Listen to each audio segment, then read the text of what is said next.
আগুন এখনো কমে নাই, আগুন এখনো কমে নাই, এখন আরো বাইরে যাচ্ছে। High high. দর্শক, যে ভিডিওটি দেখলেন এটি শেওড়াপাড়ার একটি ঘটনা এবং শেওড়াপাড়ার শামীম সরণিতে এই ঘটনাটি ঘটেছে দুপুর 6:12 দিকে। দর্শক, মাইলস্টোন কলেজের ঘটনার রেশ কাটতে না কাটতেই আবার মিরপুরের শেওড়াপাড়ায় এই ঘটনাটি ঘটে গেল। তো এই বিষয়টি নিশ্চিত করেছে যমুনা টেলিভিশনের একটি পোস্টে এবং বিষয়টিকে নিশ্চিত করা হয়েছে ফায়ার সার্ভিসের ডিউটি অফিসার লিমা খানম এর পক্ষ থেকে। তো আজ 22 জুলাই সন্ধ্যা 6:12 দিকে মিরপুরে শেওড়াপাড়ার শামীম সরণিতে একটি আবাসিক ভবনে আগুন লাগে।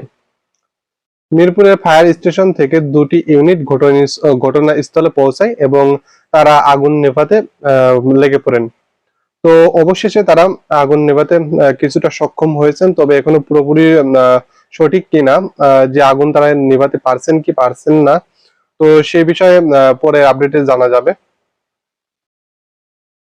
তো তারা বলছে হয়তো অল্প সময়ের মধ্যে আগুন নিয়ন্ত্রণে চলে আসবে, তবে তাৎক্ষণিকভাবে আগুন লাগার কারণটা বা ক্ষয়ক্ষতির বিষয়ে বিস্তারিত কিছু তারা জানাতে পারেনি। কারণ তারা বলছে যে ফায়ার সার্ভিস আগুন পুরোপুরি নিভে গেলে এবং পরিস্থিতি মূল্যায়নের পর তারা এই বিষয়টি জানাতে পারবে।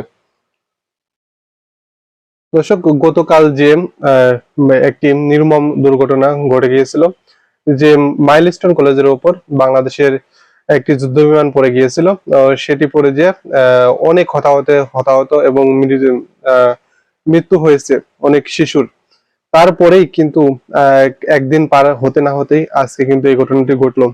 তো এই ধরনের ঘটনা বাংলাদেশে মাঝে একটা সন্দেহজনক সৃষ্টি করছে এবং বাংলাদেশকে আবারও উত্তাল একটা পর্যায়ে নিয়ে যাওয়ার চেষ্টা করছে।